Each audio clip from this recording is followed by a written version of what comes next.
All right. So today we'll do a revision of binary numbers and bitwise operations. So let's get started. So the topics that I intend to cover now is converting a binary number to decimal, and then a vice versa. So converting decimal to its binary format, and then talk about bitwise operations,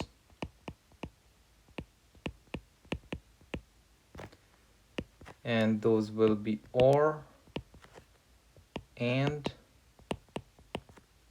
not, left shift,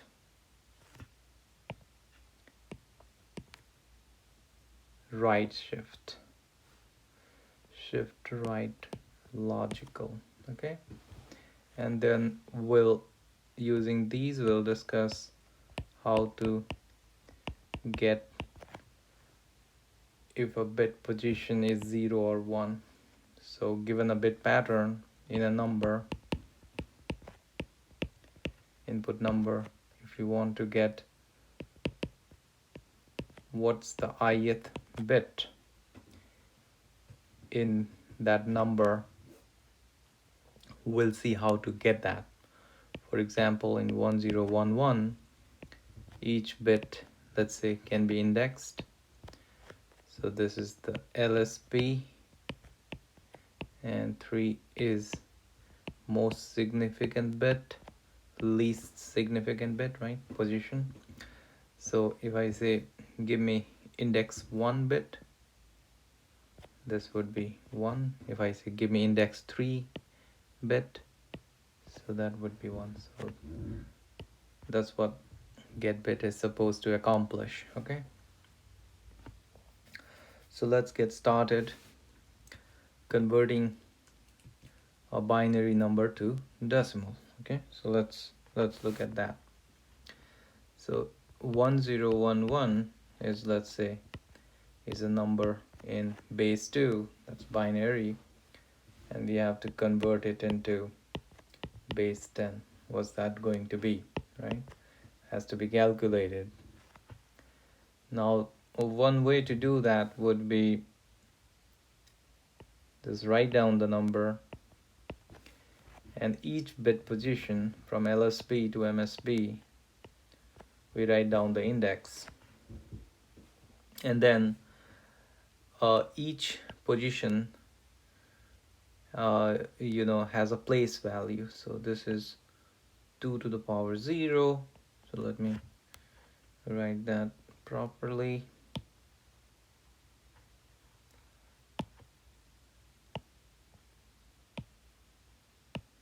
All right, so for position 0, we'll use 2 to the power 0. For this position, we'll use 2 to the power 1. For this position, we'll use 2 to the power 2, and for this, we'll use 2 to the power 3, right? So now the proper way to do that would be, you basically, this is your input, so you pick a bit and multiply with this. So that is 1 times 2 to the power 0, right? Then pick the second, multiply by this 2 to the power 1, and you keep adding, right? 1 times 2 to the power 1. Then go to this position and multiply that with this number. So it's 0 times, so we don't care, right? 0 times, so if you multiply 0 is something that is 0. And then let's consider the MSB. So 1 times 2 to the power 3. So if we do the math, 2 to the power 0 is 1, so 1 times 1 is 1. 1 times 2 is 2. And this happens to be 8. 2 times 2 times 2. So what do we get? We get 11, right? So this is how we get 11, which is in decimal format. Now we can also verify this if that is the case. So now let's look at if we had an input in decimal, then how do we go about converting that into binary, right? If this has to be calculated, how to do that? So the idea is that you will keep dividing decimal number by 2 and write down the quotient and remainder, and that's how we'll go about doing this, right? So let me show you. So 11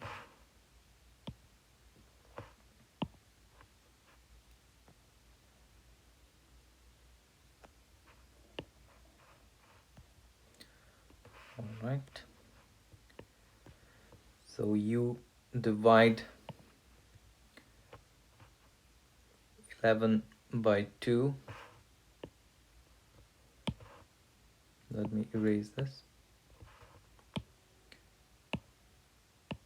All right. So 2 divided by 11. So remainder is 1. You write it here. Quotient is 5. You write it here. And then repeat the step. When you divide 5 by 2, the quotient is 2 and the remainder is 1. Because 2 times 2 is 4 plus 1 is 5. And you keep repeating that. 2 times quotient is 1, remainder is 0, right? So once you have that, and you can stop when you get 1. So the way to read this would be in this direction. So if we just follow, we just write 1 and then 0 and then 1 and then 1, right? So 1011 is your answer in base 2. So we are able to find the answer, right? We're able to convert a binary number into decimal number. So now we will go to our next topic, bitwise operations.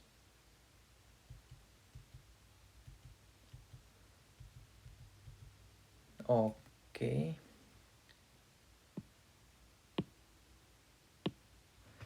So bitwise operations. So what do we mean by bitwise operations?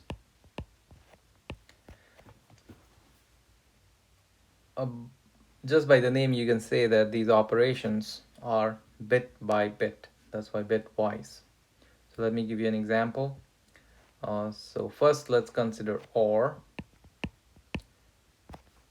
So hardware has these instructions built in, and these operations are also accessible if you use languages like C, Java, or I guess most of the languages support these bitwise operations. So let's start with OR. So there are certain rules for OR. So OR takes 2 input. So you can think of OR as a black box. So it takes 2 input and then produces 1 output. Okay. So typically, the input could be 0 or 1, 0 or 1, and the output could be 0 or 1, right? All right. Good. Now we can draw a truth table. So there are 2 inputs, and the 2 inputs could be 0, 0, the 2 inputs could be 0, 1, could be 1, 0. So So there are 4 combinations for 2-bit positions. Now the rules for what would be the output are predefined. So 0 0 is 0, 0 1 is 1, 1 0 is 1, 1 and 1 is 1. So you can see that if any of the input bit is 1, that's enough to make the output 1. Both bits are 0, then the output is 0, right? This is OR. Now let's go to AND.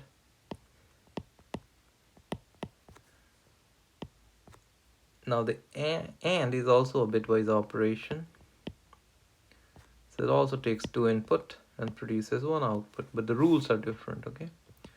So let's look at the truth table for AND. So input, and then you have output. So 2 inputs, right? So 0 0, 0 1, 1 0, 1 1.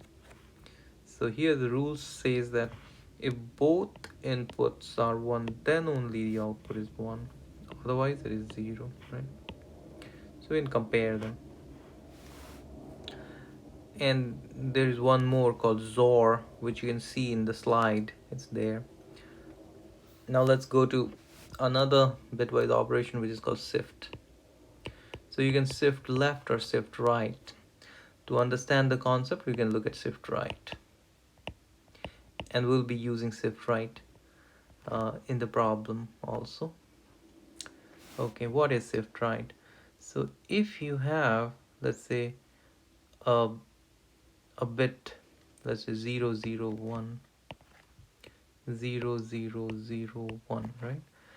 If I shift this bit by 1 position, I'll specify by saying this, like shift this 0 0 0 1 by 1 position. So basically what will happen is that because I'm saying shift right, this bit position will move here, this bit position will move here, this bit position will move here. All right, so you will get 1 0 0, and since the bits have moved, if there was one more position, this 0 would move here. So since this one came here, there is a vacancy, and vacancy is always filled by 0. So that's shift right. Okay, if again we want to shift it by 1, then the output would be, it will be shifted. This 1 comes here, and all positions get shifted, right? So 0 0, and then this vacancy would be filled by 0, right? So you get the gist. So I moved this bit position by 2. Okay, so that's the concept of shift right. Now let's try one more example. So when we talk about integers take 32 bits. Now for simplicity, I'm showing you only 4 bits or 5 bits here, but in general, when you use shift operation, you have to think about all these 32 bits. Now let's say if you had 1 0 1 1, so these are the 4 bits, and let's say you have 4 more, so we're talking about 8 bits now. If I shift this number, this bit pattern of 4 times, and I do shift right,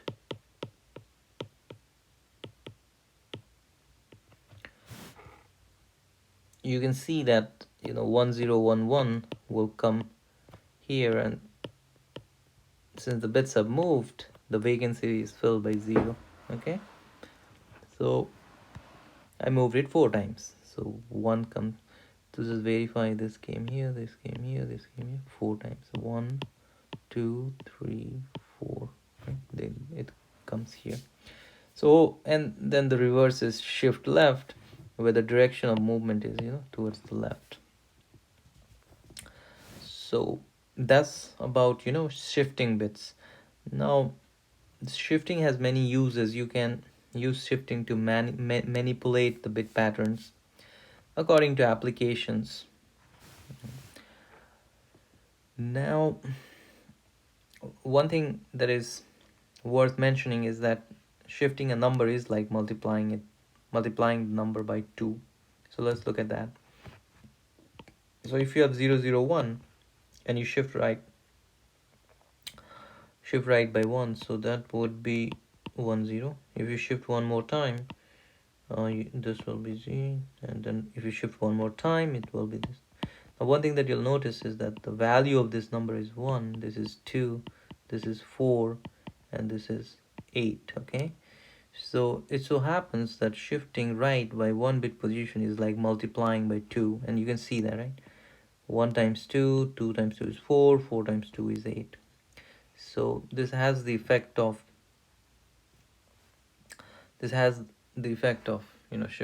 shift has effect of multiplying, and strictly it is for shifting right. Now shifting left does not work in the same way, so it doesn't work like a division, right? But the shift right works like multiplication.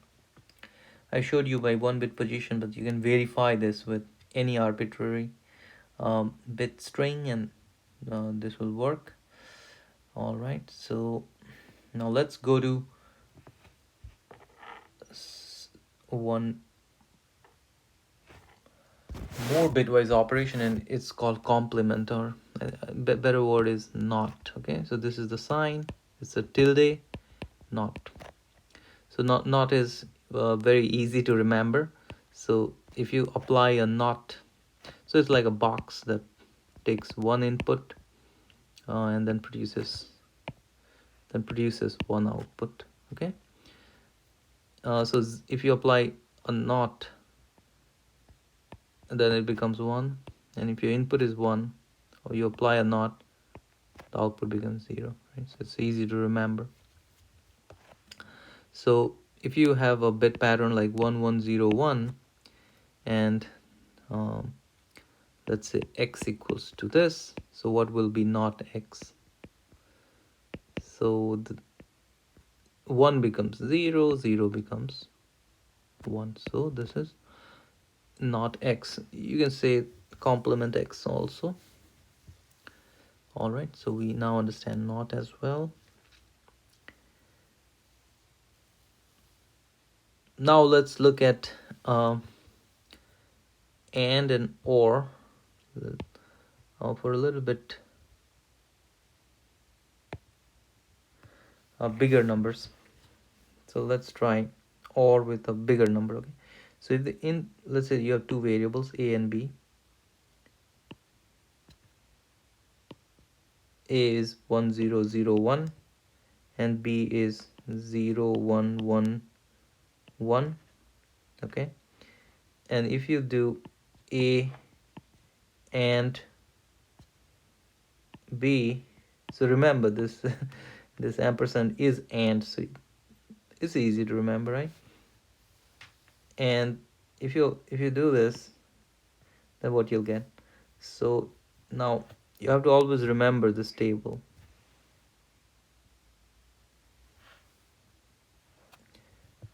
So this table, if you apply that, 1 and 1 is 1,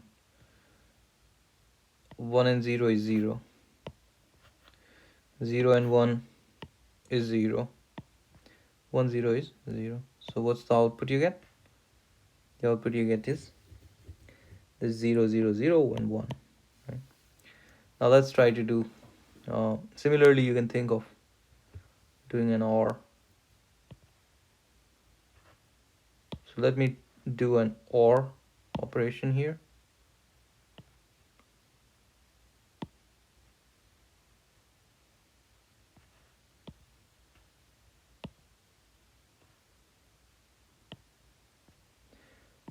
So A or B. So this is the sign, right? A or B. Now in this case, because you are doing A or B, you have to refer to this table. So what is 1 or on? So you just invoke this rule. What is 0 or 1? Then you invoke this rule, right? Similarly, so here in this case you get all bits 1, right?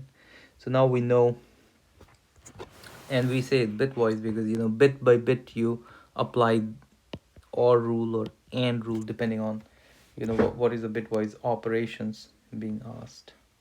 Oh, I did not knew that you could go up and down. This is convenient.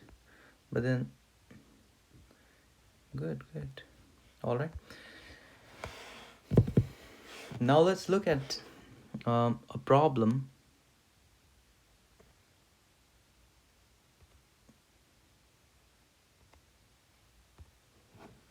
And the problem is, as in the beginning I discussed, right, about getBit. So how to do getBit. So I wrote the code for it. The code is in Java, but it could be converted to C as well.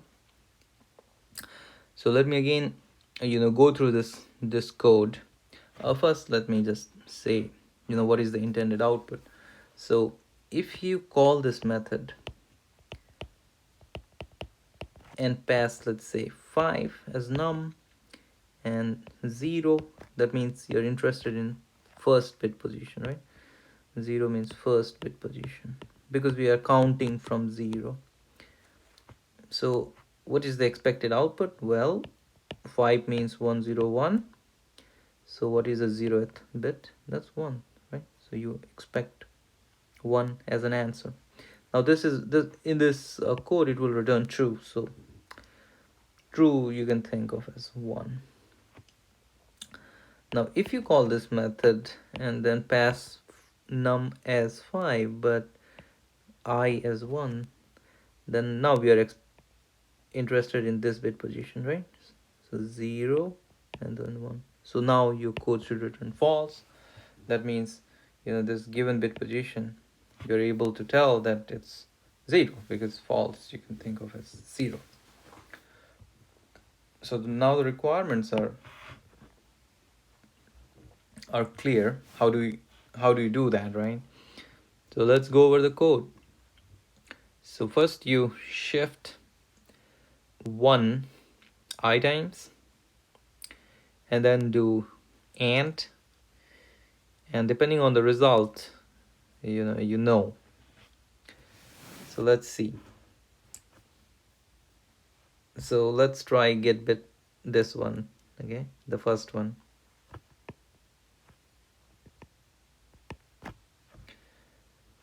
So what will be shifted? So it shifts 0 times. That means there will be no change. So 5 is shifted would be 0 0 0 0. It is 1. So no shift will happen. Now you do an AND with num. So what is num? Num is 5. So 5 is 101. And you're doing an AND, right? So doing AND gives you 1, 0, 0, 0. So now you check whether num is 0 or not, right? This line. So num is not 0.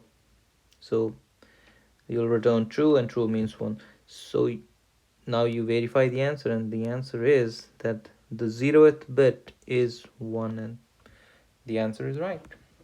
Now let's try it for when you're interested to get the second bit, right?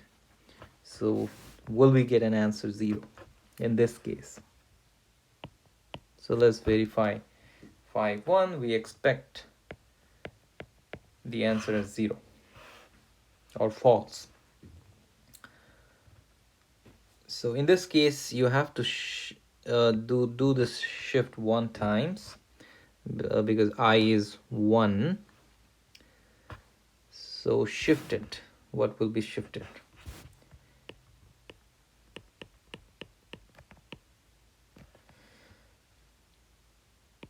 So if you shift one times, then you'll get 0 0 1 0, because one moves to right. And then you do AND with the number, and the number is 101, and the answer is 0 0 0 0, right? So everything is 0. So then you check here if num is 0, so it is 0, so then it will go to false. False means 0, right? So we have verified that the code works. And it so turns out that if the bit, in those cases where the bit that you're looking for is 1, then you will get some pattern, like, all 0, and there will be 1, and then the rest of them all 0. So it so turns out that if the bit position is 1, we are able to, by virtue of using AND, uh, we're able to make all the bits 0 except 1, and that makes the number greater than 0, not 0, right? And that's how we know that that position that we're looking for is 1. Okay, so hope it makes sense. All right, let's